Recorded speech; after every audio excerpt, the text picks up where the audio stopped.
जय श्री हरि दोस्तों। वैदिक पांचांग के अनुसार अगहन मास शुक्ल पक्ष की एकादशी मोक्षदा एकादशी कहलाती है। इस व्रत को करने से जीवन में सुख शांति और समृद्धि आती है। इस बार ये एकादशी 1 दिसंबर 2025 को पड़ेगी और इस व्रत में पारण का बहुत महत्व है। इसलिए इस बार क्योंकि एकादशी 1 दिसंबर को है तो पारण 2 दिसंबर को सुबह 6:17 से 8:25 तक कर सकते हैं। भगवान को भोग प्रसाद अर्पण करने के बाद कुछ दक्षिणा निकाल कर ही पारण करें। आइए सुनते हैं परम शुभदायिनी मोक्षदा एकादशी की कथा। पूजा में तुलसी के पत्तों का प्रयोग जरूर करें, पर इस दिन तोड़े नहीं। आइए सुनते हैं ये परम पावनी कथा। श्री युधिष्ठिर बोले कि हे भगवान, आप तो तीनों लोकों के स्वामी हैं, आपको सुख देने वाले और जगत के पति हैं। इस कारण मैं आपको नमस्कार करता हूँ।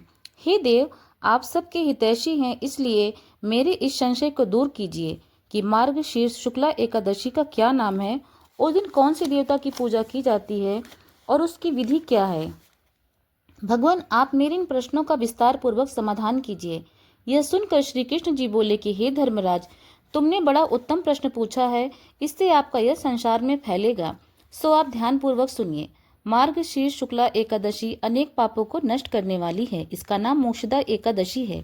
इस दिन दामोदर भगवान की धूप दीप नैवेद्य आदि से भक्ति पूर्वक पूजा करनी चाहिए। अब मैं पुराणों की एक कथा कहता हूँ। इस एकादशी के व्रत के प्रभाव से नरक में गए हुए माता पिता पुत्र आदि को स्वर्ग की प्राप्ति हो जाती है। अब आप ध्यान पूर्वक यह कथा सुनिए। प्राचीन गोकुल नगर के वैखानस नाम का एक राजा राज्य करता था। उसके राज्य में चारों वेदों के ज्ञाता ब्राह्मण रहते थे। वह राजा अपनी प्रजा का पुत्रवत पालन करता था। एक समय रात्रि को स्वप्न में राजा ने देखा कि उनके पिता नरक में पड़े हैं। स्वप्न देखकर राजा को आश्चर्य हुआ और प्रातःकाल होते ही विद्वान ब्राह्मणों के सामने अपनी स्वप्न कथा कहने लगे। हे ब्राह्मणों, रात्रि को स्वप्न में मैंने अपने पिता को नरक में पड़ा देखा है और उन्होंने मुझसे कहा है कि हे पुत्र, मैं नरक भोग रहा हूँ, मेरी यहाँ से मुक्ति करो। अब मैं क्या करूँ, कहाँ जाऊँ? इस दुख के कारण मेरा शरीर तप रहा है। आप लोग मुझे किसी ऐसे तप दान व्रत आदि को बतावें जिससे पिता की मुक्ति हो।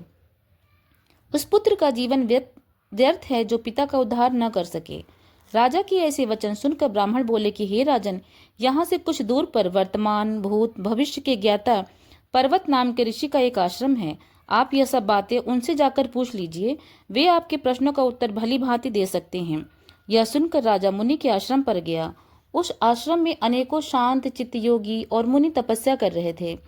उसी जगह चारों वेदों के ज्ञाता साक्षात ब्रह्मा के समान पर्वत मुनि बैठे थे।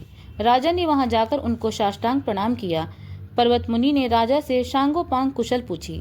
राजा ने कहा कि हे महाराज, आपकी कृपा से मेरे राज्य में पूरी तरह कुशल है, परंतु अकस्मात एक विघ्न आ गया है जिससे मेरे चित्त में अशांति छा गई है। ऐसा सुनकर पर्वत मुनि ने एक क्षण के लिए अपनी आंखें बंद की और भूत भविष्य को विचारने लगे। फिर बोले, राजन, मैंने अपने योग बल से तुम्हारे पिता के सब कुकर्मों को जान लिया है।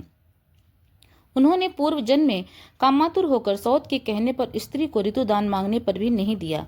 उसी पाप के फल से तुम्हारे पिता को नरक भोगना पड़ा है। तब राजा बोला कि हे महात्मन, मेरे पिता के उद्धार के निमित्त कोई उपाय बताइए।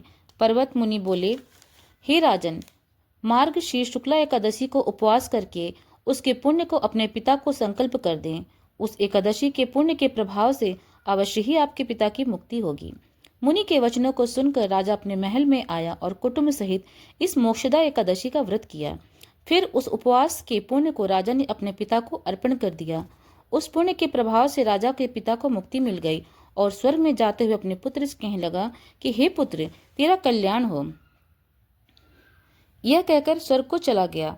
मार्गशीर्ष मास के शुक्ल पक्ष की इस मोक्षदा एकादशी का व्रत करने वाले के समस्त पाप नष्ट हो जाते हैं और अंत में उसको स्वर्ग लोक की प्राप्ति होती है।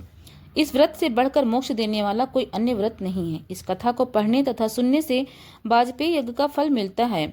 यह व्रत मोक्ष देने वाला तथा चिंतामणि के समान सभी चिंताएं दूर करने वाला है। जय श्री हरि।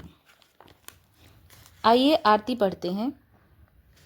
ओम जय जगदीश हरे, स्वामी जय जगदीश हरे। भक्त जनों के संकट क्षण में दूर करें। ओम जय जगदीश हरे। जो ध्यावे फल पावे, दुख बिन से मन का। सुख संपत्ति घर आवे, कष्ट मिटे तन का। ओम जय जगदीश हरे। मात पिता तुम मेरे, शरण गहूँ मैं किसकी। तुम बिन और न दूजा, आस करूं जिसकी। ओम जय जगदीश हरे। तुम पूर्ण परमात्मा, तुम अंतर्यामी। पार ब्रह्म परमेश्वर, तुम सबके स्वामी।